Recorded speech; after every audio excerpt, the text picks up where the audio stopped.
manok ni San Pedro, nga ugis ang balahibo.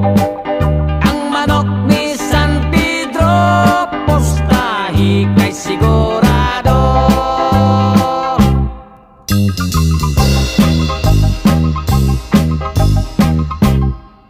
Si Esteban intaon, gimorder sa mga gons. Pagsaka niyas langit, si San Pedro nahibulong. Kay wala pa sa panahon, gipabalik, di pa ay siya return. May manok pang gipabalon, si San Pedro nga bungoton. Nahibalik sa kalibutan ang sugaro